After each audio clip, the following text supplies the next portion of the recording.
Let's go in three, two, one. Welcome. For those of you who choose to view our show, this is John Genius, and I am with the lovely Miss Tanya Jennings Howell. Um, Hi. and just to give a quick rundown, this is IAMU Lounge, www.iamululounge.com, and this is my IAMU series, which I would like to reach out to regular everyday people and who does extraordinary things. So they're not regular; they're heroes, and they are great people. Let's put it like that. Now, with the Thank not for you. the introduction. So, can you give us a Mhm. little background of who you are?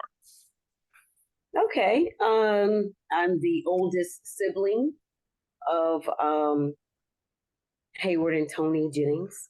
And of course, I know you because you served in the U.S. Marine Corps with my brother. That's how we met. Right. And I've been married for 19 years, almost going on 19 years. Yeah. I thought I it was have two 20. daughters. I thought it was 20. I may have lost track. I'm not sure. Because this But is year number 20. I'm in Atlanta. oh, is that how that's right. Because you were going to read a poem at my wedding. That's right. I I think, or was? something like that. Oh yeah, that's what you had offered at one point. You don't remember that.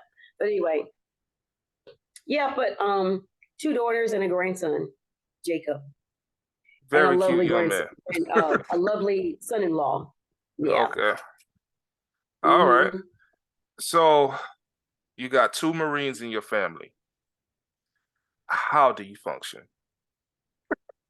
Three, including me, but you got two. Right. How do you You function? know what? I don't mind it at all. Um,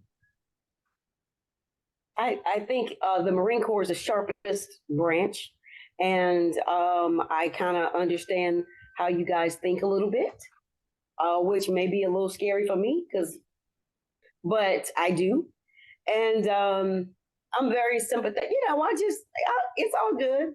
And plus, I had my uncle James. He was in the Marine Corps, and my brother wanted to follow in his footsteps, and so my husband put him in the Marine Corps, and then in the Marine Corps, he met you. So, I'm used to it. Man, we got some It is what it is. stories. We got some stories, some I'm sure you stories. do. I'm That's all sure I you can say. do. That's all I Yes. can say. And you know what's so Mhm. funny? It was my first time seeing Tito in person. Actually, no, no, no. Let me go back. My first time seeing back in person was when we went to the Camp Lejeune reunion. Okay. And then that's almost 10 years after the fact of seeing him again last year for a few seconds. But that was my brother, man. He's my brother, like seriously. Like Right. we had each other back in Iraq and everything. So that Exactly. was the That's what's beauty up. of that was the You're beauty. family. I know. Yeah, you family. Yeah. I know your parents be like, what the man be posting about sometimes? They don't judge. They just no.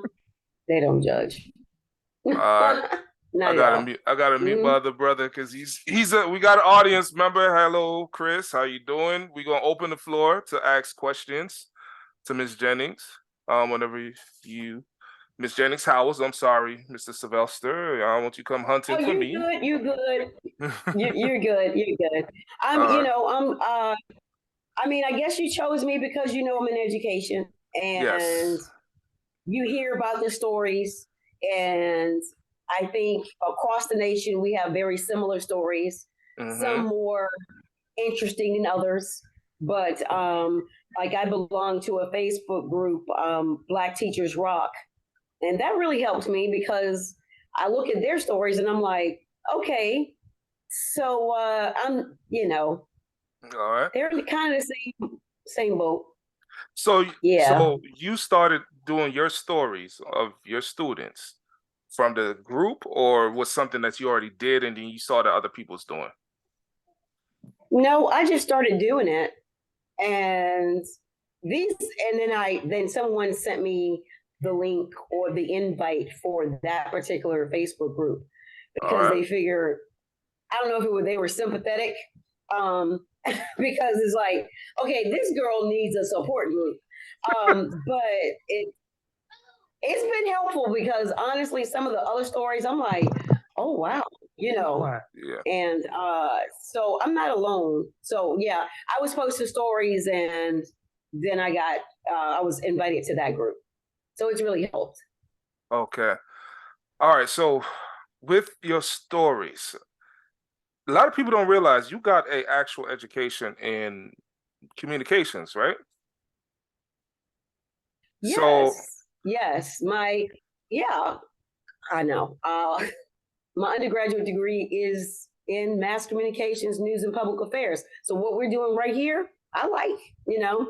okay. But something was still pulling me in direction of education. So I attended Longwood, did all the coursework that was needed in that master's program to then also be endorsed as a special education teacher. Well, I'm certified. Go ahead. I'm sorry. I was gonna Go say ahead. when I first met you, you was in special ed. I remember I that wasn't clearly. in special ed. I was taking, yeah, I Excuse was me, a you was teacher. teaching special ed. I'm just joking, my brother. All right. Yes, and I'm endorsed in emotional disabilities and specific learning disabilities. So that could be reading comprehension, reading decoding, etc., math. I'm a learning strategist Okay. is what I am. And so in this capacity, because you can be a special education teacher where you have cognitive levels that are lower and maybe they are self-contained classrooms, Mm-hmm. which is primarily what used to be the case, but now they're pushing more towards children being in an inclusive setting. So I serve as a collaborative teacher, English 8. I work alongside a gen ed teacher, and we work together with the plans, and everybody's mixed in. Mm-hmm. And I take care of their accommodations that are involved in their individual education plan. Mm-hmm. I serve everybody though. So, but whatever their plan is, that's what we, incorporate, and we adhere to those things. But that's what I am. I also used to be self-contained. So yes, when starting out, I was a self-contained special education teacher. So yes, I had the kids all day. I taught all the subjects, Okay. but no, yeah. So what made you what made you go from communications to being the next Oprah to you got a prize and you got a prize and you got a prize to sit your I'm still ass do that. down right now? Well, you ain't gonna say sit your ass down, but sit down. Right. Jojo Quad, sit down. Lil Pookie, sit down. As a kid, I was always the bossy little girl who was like trying to make the kids on the street listen to me while I teach them. Okay. All right. So I think about the things like, I was fussing those kids out for nothing. But anyway, yeah, a few little kids on my street back in the day, they would listen to me, and I don't even know what I was doing. I don't know, but that was something that I really really wanted to do. But I also wanted to do, I was interested in video and all that. I don't know. I went ahead and followed that dream, Okay. and 24. This is year 24. So at the completion of this school year, it'll be 24 years. I'm gonna go one more year. Ooh, that's a long, And then long. yeah. I done Do been you see these eyes? You see I, my eyes. You I, mentioned that I look tired. I am. Ooh, man, So yeah. that's a long Hmm. time. 25 years. Yes, and so I've taught at all grade levels. Okay, I've dibbled and dabbled. Majority of my career has been elementary, but uh, I taught middle school in Northern Virginia for 1 year, and then Mm-hmm. I went back to elementary, and then I went to high school. High school I taught for 5 years, and that was interesting.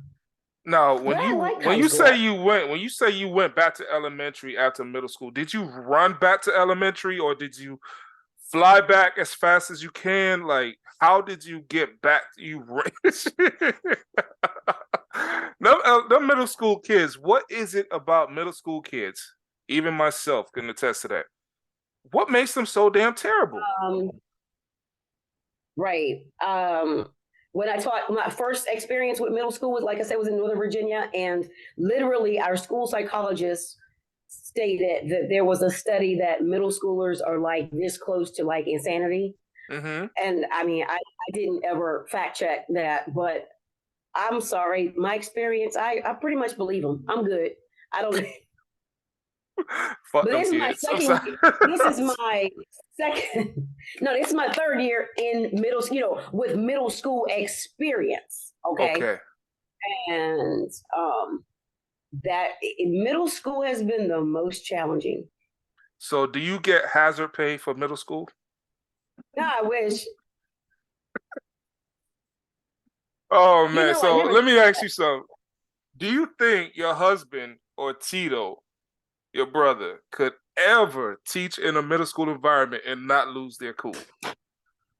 I always talk about how you guys talking about Marine, any man Mm-hmm. would probably snap you, but especially you guys, because you guys have gone through a lot, and you're not going to take anything from kids that are like bucking at you, like the kids say bucking, No, or you could say whatever. bucking. You could say No, bucking. I mean that's what they Oh, say. oh, okay. Yeah, you, you would catch a case. I say that all the time. Yep. I I coached. My brother Chris, Okay. he coached. And we Okay. had middle school students at one time. Whew, that was rough. That Yes. alone, just being outside of the school alone was rough.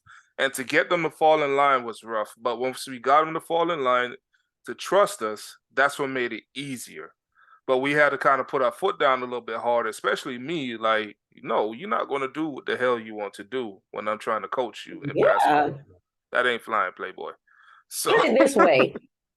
Like what I think, and I can't say that it's just middle school with what I'm about to say, mhm. but something as simple as be quiet. If they are quiet, if they get quiet, it really means to them pause for 2 seconds and then keep talking. So majority of the day is spent correcting behavior. So I feel I have to get out of education at this point because I'm spending too much time with behaviors. Something as simple as be quiet, Mm-hmm. and you can't do that, or you will. I don't know. It's yeah. So does I, that I got I'm sorry. So does that go back to their home training? Because I mean, some kids act like they don't have home training, and some do. Like for me, going in school, my home training was you're one belt away from an ass whooping if you act out of school. So these kids, they're like I've maybe seen. 5 or 6 belts away because parents want to be their friends versus be their parents. For some parents, not all. Yeah. No, right. Some parents, not all. Hmm. Some parents are really involved, but the rest, it's a difference in parenting. I've seen that shift. I started out teaching in 1999, Hmm. and it's a difference in parenting. I clearly. Now I try to establish a good rapport with all parents because parents are the key. If you can get in good, it doesn't matter that the parent is viewed by the world as less educated, ghetto, anything, whatever you want to label a parent, doesn't matter. I meet them where they are, and I try to establish a rapport with them because they're the key to me getting their child to do what they need to do. So that's me. Now everyone can't do that, and I get it. I mean, you know, It's tough. It's tough being a it parent. is. It's tough being a kid.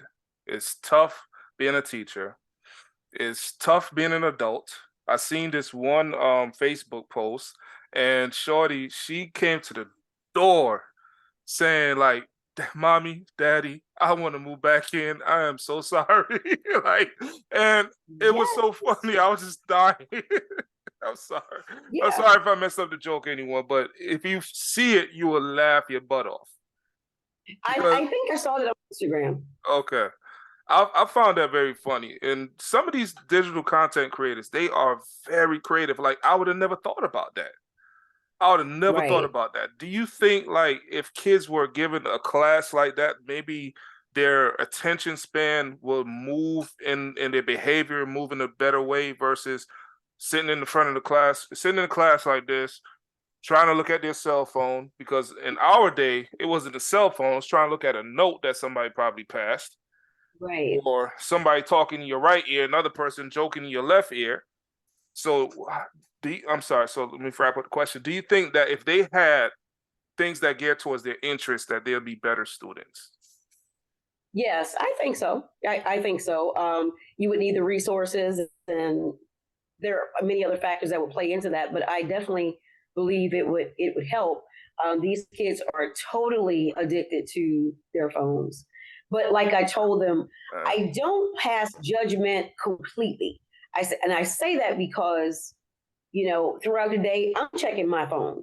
First of all, making sure that you know neither of my children, are texting me about something. mhm. You just addicted to your phone, but theirs is on a different level, and um, Well, the one that's so in school even shouldn't be texting you about anything other than "Ma, I'm ready to go home." exactly. Well, you know what? I have parents that will just text in the middle of the day. Of course you're not supposed to have your phone. The kids, you're not supposed to have your phone out silent. Turn the phone off. La da da da. Of course that doesn't happen. We have security. We do a phone pickup. Parents got to pick up your phone, and it's something that we deal with every day. Hmm. Is that phone? I, Uh, I, even with even with a mock SOL testing. In Virginia, we have the state testing, which is the standards of learning assessment. mhm. We just had a mock test because the real deal will be, well, this was for the writing. So our writing will be in March. And then the other SOLs will be in May. Okay. I caught two students with a phone. It was a writing mock writing SOL, and they were cheating. Maybe they were cheating to find the spelling of word, or Hmm. maybe they were cheating to look up information so that they can elaborate on the topic that was given. But they were on the phone nonetheless. And of course, if that were the real test, it would be a testing irregularity. So I don't know. Yeah, the phone is their lifeline. And I always tell them, they're like, you got a charger, you got a phone charger, and I'm just like, how is your phone battery low when you're supposed to have it off? Which, come on. They just told on themselves, and that goes back to some of your stories. How a Yes, student would just literally tell on themselves and then try to lie out of the situation. right. So, what is the Oh, funniest? always. What is the funniest Yeah. interaction of that you ever had with the phone situation that you ever had? Uh, one. Okay, let me see. Let me think. Okay, I'll go back to the high school. Hold on for a second. Hold on for a second.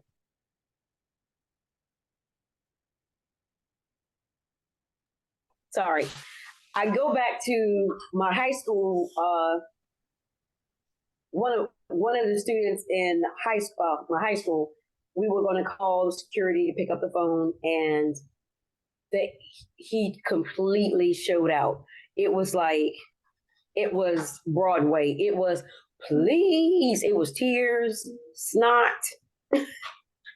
Yeah, on the please, now he was dramatic. I will say that he was naturally dramatic, So we but talking about James Brown, please, please. Or we talking about um what's another please? Somebody help me out here. uh Oh, Silk, please don't go like that. You can mix up all the pleases, and he got on his knees, and He went boys to men on you. Yeah, he hit the boys to men on bended knees. Yes, he did. Yes, he did.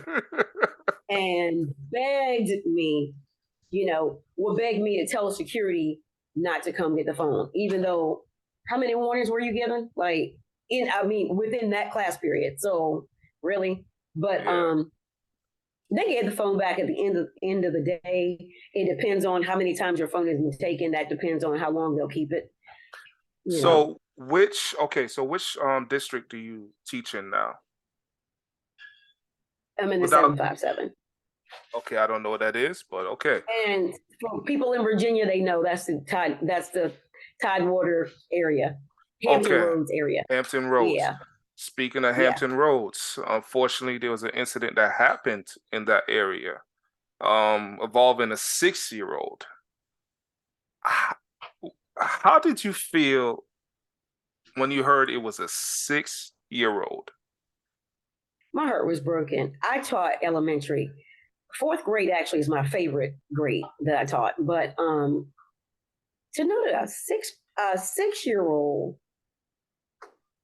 had it on his mind to do something like that, you always think, when you think about possibly being attacked by a student, you certainly don't think about a 6-year-old.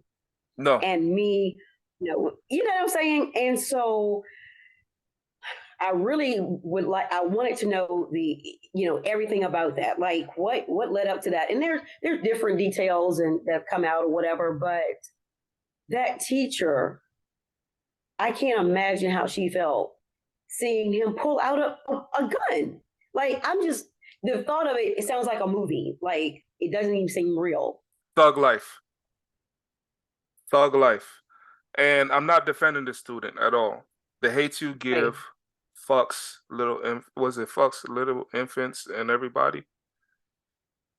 Thug life. The acronym and the meaning, the hate you give. So this 6-year-old is born into the world seeing hatred from police brutality, from gang violence, from TV especially, from war, Ukraine. So he's seeing it's okay to kill, right? And the life part, little infants, fucks everybody. He's basically an infant. He's 6, barely out of toddler, and he's already having his mind, I want to kill my teacher. Not over a missed homework assignment, not over an F, not over a D. He just had it in his mind that I'm going to shoot this chick.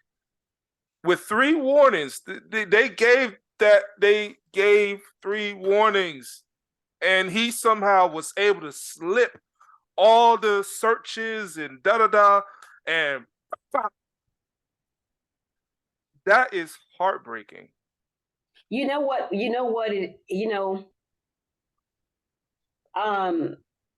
Schools underestimate what these kids do now. A lot of administrators, and I won't say all, because many of them are working quickly to try to put a new and improved plan in place.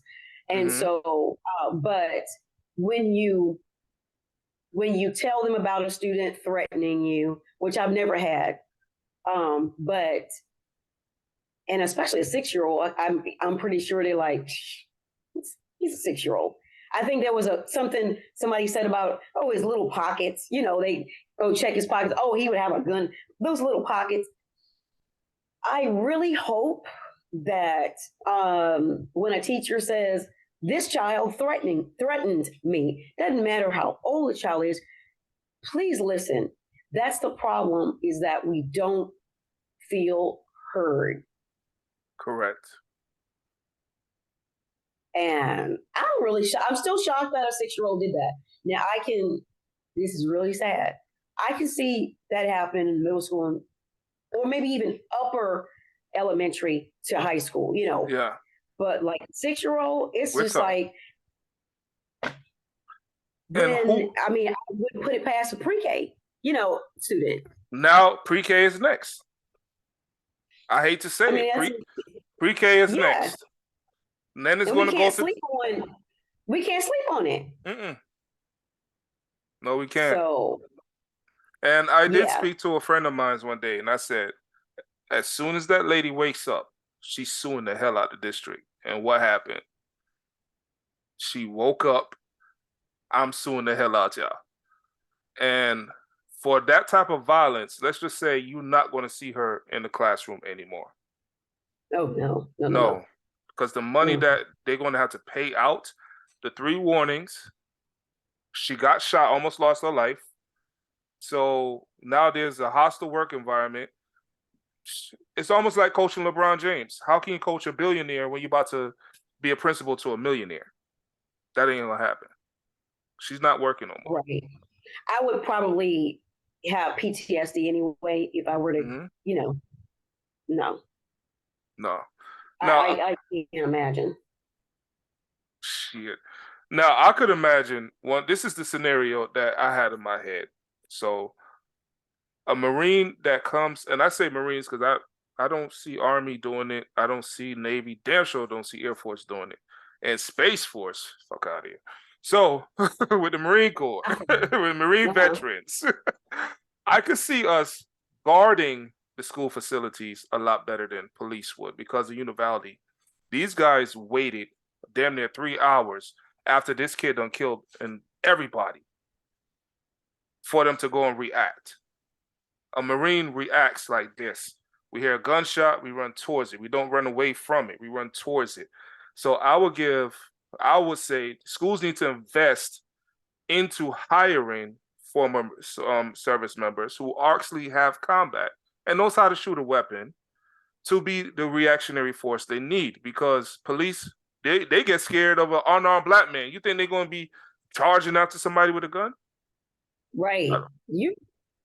That's something that should be explored. I will say, and it's really bad, but we kind of becoming immune to hearing about shootings, like but it was one of these shootings in a school. I don't even remember which one it was, but I was teaching elementary, and someone said, "Oh, we should start as teachers packing weapons, right?" Mm-hmm. My only thing is, and I'm not against. I own a gun.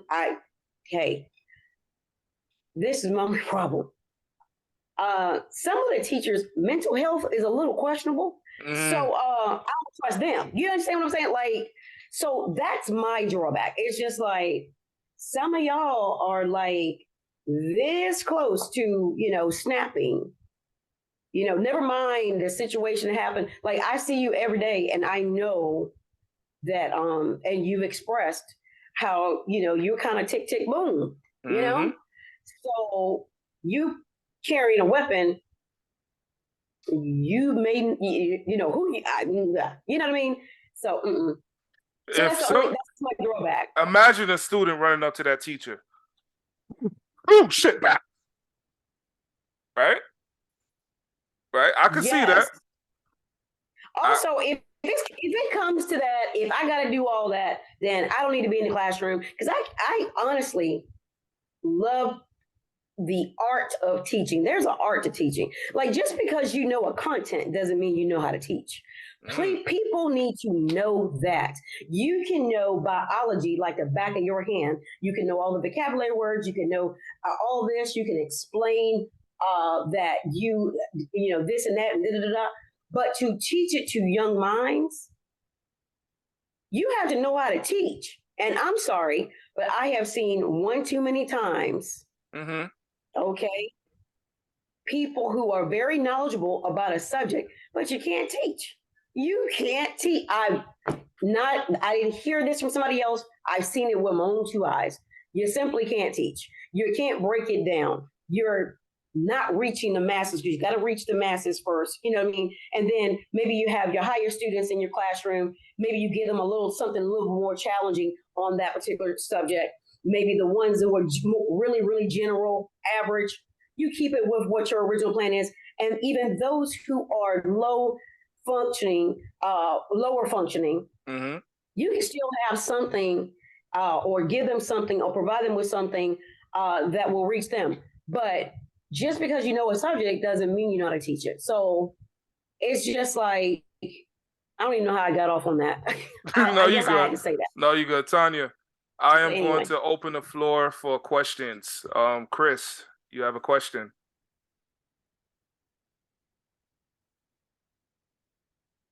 Hold on one second. Um, un Hi, yeah, there can we you hear There go. we me? go. Yeah, we can hear you. Okay, Yeah. so recently in Newton County where I stay at Heritage High School, there was a case where a student had attacked the teacher. I don't know if y'all saw that one. It was a couple of days ago. You saw that one? Yes. Yes. So what are your thoughts on that? Because I'm a firm believer of keep your hands to yourself. At what point, or as you as an educator, cross the line and say I have to defend myself? Right. Well, I mean, as soon as you like, if a student's in my face, and I did see the video. This is the one where the girl ended up grabbing the teacher's hair, right, and so they started fighting. It's Um, I I believe so. Well, I noticed okay. the biggest one was the biggest thing was I noticed the lady's knee was like dislocated or something. Was that the one you talking about? I don't even know. Mm. Sometimes it's so disturbing. I turn away. Either way, if a student attacks me, I'm going to defend myself. Right. But what I will do first is try to diffuse the situation, even if that diffusing looks like me simply calling security or me stepping out of the room, to get away from the student. I will try to do that. I would really, really try to diffuse the situation first. Hmm. But if I'm being attacked, it's, I think, a natural reaction to defend yourself. Right. Um, I hope I don't ever get in that situation, because crazy things tend to happen to. I've known of one too many teachers where they were close to retirement and then something crazy happens. Nothing's crazy happened the whole, Hmm. career, but then Hmm. their last year and something crazy happened. So, I feel like, and I know that some people will look at it as an adult fighting a kid, but honestly, these kids are so different now where they Hmm. are an adult and they try to make, and they show out. And then of course it's Hmm. entertainment for their friends. A lot of it they're feeding off their peers who may be in the classroom. I've seen some of these videos and it's like you could tell, okay, they, and then you see what this is what's sad. The kids sit back and film. They sit back and they film, but no one seems to like step in with one of their peers, maybe one or two, and hold them your back, try to diffuse the situation